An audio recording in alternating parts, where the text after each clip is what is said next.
गुलाम भारत में खुली एक छोटी सी दुकान कैसे बनी आज़ाद भारत का नंबर 1 ब्रांड। मैं बात कर रहा हूँ दोस्तों हल्दीराम प्रोडक्ट्स की। हल्दीराम के प्रोडक्ट लगभग हर घर में इस्तेमाल किए जाते हैं। वहीं किसी भी पार्टी में नाश्ते के तौर पर लगाई जाने वाली नमकीन बिना हल्दीराम के अधूरी सी है।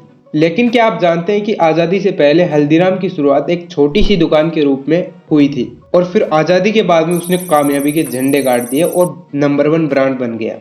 आज की इस वीडियो के अंदर हम हल्दीराम की पूरी केस स्टडी के बारे में डिस्कस करने वाले हैं, जिसके अंदर हम जानेंगे बीकानेर के एक बनिया परिवार की कहानी। हल्दीराम बचपन से ही बड़े मेहनती थे, लेकिन उनके साथ में क्या क्या हुआ वो भी हम आगे जानेंगे।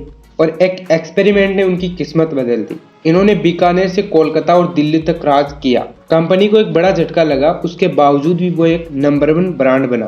देखिए, सबसे पहले तो जानते हैं बीकानेर के एक बनिया परिवार की कहानी।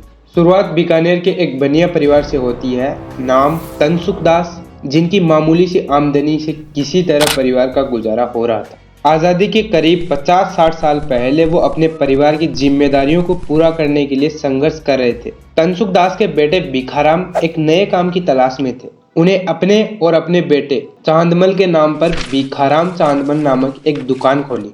उन दिनों बीकानेर में भुजिया नमकीन का स्वाद लोगों को काफी पसंद आ रहा था, इसलिए उन्होंने भी भुजिया नमकीन बेचनी चाहिए। भिखाराम ने भुजिया बनाने की कला अपनी बहन भिखी बाई से सीखी थी। उनकी बहन ने अपने ससुराल में भुजिया बनाना सीखा था। भिखी बाई जब अपने मायके आती थी तो भुजिया साथ लेकर आती थी। उनके मायके वाले उस भुजिया को काफी पसंद करते थे। भिखाराम ने भुजिया बनाकर अपनी दुकान में बेचना शुरू कर दिया, लेकिन उनकी भुजिया बाजार में बिकने वाली भुजिया की तरह साधारण थी। बस किसी तरह उनकी रोजी रोटी चल रही थी। फिर सन 1908 में भिखाराम के घर उनके पोते गंगा बिशन अग्रवाल का जन्म हुआ। उनकी माता उन्हें प्यार से हल्दीराम कहकर पुकारती थी। यहाँ पर एंट्री होती है दोस्तों हल्दीराम की। जब हल्दीराम का जन्म हुआ तो उनके दादा की उम्र महज 33 साल थी। उस जमाने में काफी जल्दी शादी हो जाया करती थी। खैर, बचपन से ही हल्दीराम ने घर में नमकीन बनते देखी और छोटी सी उम्र में ही वे घर व दुकान के कामों में हाथ बटाने लगे। वे काम करने में कभी नहीं हिचकिचाते थे। उनके अंदर सबसे अच्छी खूबी यह थी कि वे किसी भी काम को बड़ी मेहनत व लगन से जल्दी सीख लेते थे। इसी वजह से उन्होंने जल्दी भुजिया बनाना भी सीख लिया था। महज 11 साल की उम्र में हल्दीराम की शादी चंपा देवी से हो गई और शादी के बाद उसकी जिम्मेदारियां बढ़ गई। हल्दीराम ने अपने दादा की भुजिया वाली दुकान पर बैठना शुरू कर दिया। उनकी भुजिया बाजार में बिकने वाली भुजियों से कुछ खास नहीं थी और हल्दीराम इस भुजिया वाले व्यापार को बढ़ाना चाहते थे और इसके लिए उन्हें कुछ अलग करने की जरूरत थी। ऐसे में हल्दीराम ने अपनी भुजिया के स्वाद को बढ़ाने के लिए कुछ बदलाव किया, जिसमें उन्होंने मोठ की मात्रा को बढ़ा दिया और उस भुजिया का स्वाद उनके ग्राहकों को काफी पसंद आ गया।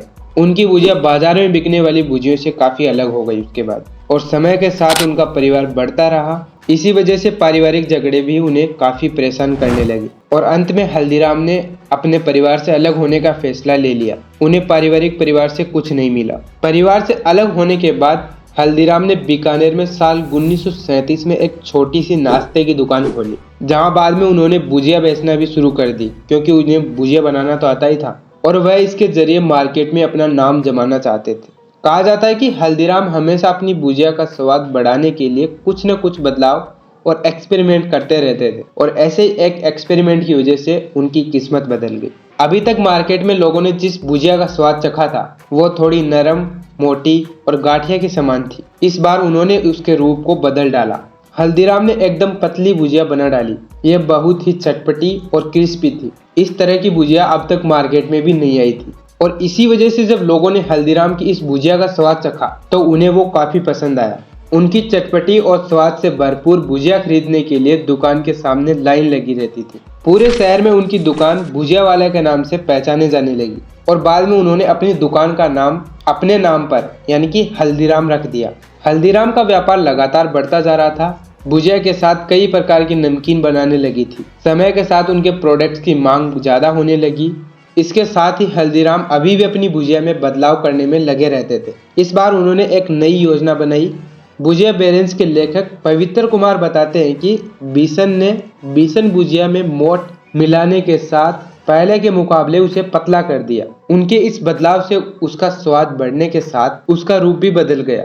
अब दूर दूर तक घर गराज पहुंचाने के लिए हल्दीराम ने उस भुजिया का नाम डूंगर सेव रखा। उन्होंने अपनी भुजिया का नाम बीकानेर में मशहूर और लोकप्रिय महाराजा डूंगर सिंह के नाम पर रखा था। जिससे उनकी भुजिया की लोकप्रियता भी बढ़ने लगी। साल 1941 तक हल्दीराम की नमकीन का स्वाद बीकानेर व उसके आसपास के लोगों को काफी पसंद आने लगा था। हल्दीराम अपने व्यापार को अब पूरे देश में फैलाना चाहते थे। एक बार वो कोलकाता में एक शादी में शिरकत होने पहुंचे। वे अपने साथ भुजिया लेकर गए थे। उनकी भुजिया का स्वाद उनके रिश्तेदारों और दोस्तों को काफी पसंद आ गया। उन्होंने हल्दीराम को कोलकाता में एक दुकान खोलने को कहा। उन्हें यह सुझाव काफी पसंद आया।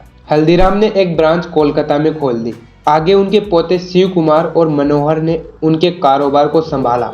उन्होंने कारोबार को पहले नागपुर और फिर दिल्ली तक पहुंचाया। साल 1970 में पहला स्टोर नागपुर में खोला गया। वहीं साल 1982 में देश की राजधानी दिल्ली में दूसरा स्टोर खोला गया और दोनों ही जगहों पर मैन्युफैक्चरिंग प्लांट लगाए गए। इसके बाद पूरे देश में हल्दीराम के प्रोडक्ट बिकने लगे। देखते ही देखते हल्दीराम की मांग विदेशों में भी होने लगी। अब देश के साथ विदेशों में भी हल्दीराम ने अपना व्यापार फैला दिया। उनके प्रोडक्ट्स की क्वालिटी और स्वाद ने कंपनी को नंबर 1 ब्रांड बना दिया। इसके बाद कंपनी को एक बड़ा झटका लगा। इसके बाद भी कंपनी नंबर 1 ब्रांड है। हल्दीराम का ब्रांड समय के साथ तरक्की कर रहा था। साल 2003 में हल्दीराम अमेरिका में अपने प्रोडक्ट का निर्यात शुरू कर दिया। आज करीब 80 देशों में इसके प्रोडक्ट निर्यात किए जाते हैं। फिर साल 2015 में कंपनी को एक बड़ा झटका लगा। अमेरिका ने हल्दीराम के निर्यात पर रोक लगा दी। उनका कहना था कि हल्दीराम अपने प्रोडक्ट में कीटनाशक का इस्तेमाल करते हैं, जिसकी वजह से हल्दीराम के प्रोडक्ट पर रोक लगा दी गई। बावजूद इसके कंपनी के बिजनेस पर कुछ खास असर नहीं पड़ा। पूरे विश्व में उनके प्रोडक्ट ने अपनी एक अलग खास पहचान बनाई। आगे कंपनी को भौगोलिक आधार पर देश के 3 हिस्सों में बांट दिया गया ताकि कंपनी अधिक से अधिक ग्राहकों तक आसानी से पहुंच सके। दक्षिण और पूर्वी भारत का व्यापार कोलकाता स्थित हल्दीराम भुजियावाला के पास है। वहीं पश्चिम भारत का व्यापार नागपुर में हल्दीराम फूड्स इंटरनेशनल के पास है। वहीं उत्तरी भारत का व्यापार दिल्ली में हल्दीराम स्नैक्स एवं एंथिक फूड्स के पास है। इन तीनों में सबसे बड़ी दिल्ली की कंपनी है। हल्दीराम एक ब्रांड के रूप में बहुत मजबूत है। इसके पीछे 3 मुख्य बातें। Number 1, great product. हल्दीराम वाले जानते हैं कि भारत में ग्राहकों को क्या चाहिए। नंबर 2, बेहतरीन क्वालिटी। हल्दीराम के प्रोडक्ट अपने क्लास में बेस्ट हैं और वे कीमत के मामले में भी नेतृत्व करते हैं। नंबर 3 है ग्रेट डिस्ट्रीब्यूशन। हल्दीराम के प्रोडक्ट 15 लाख रिटेल लोकेशन पर मौजूद है। तो उम्मीद करते हैं दोस्तों आज का वीडियो आपको पसंद आया होगा। वीडियो पसंद आया तो नीचे सब्सक्राइब तो बनता है। और इस वीडियो के अंदर हमने बात की कि हल्दीराम आज इतना बड़ा प्रोडक्ट कैसे बना। तो मिलते हैं दोस्तों ऐसे किसी और इंटरेस्टिंग वीडियो के साथ में। तब तक के लिए जय हिंद, जय भारत।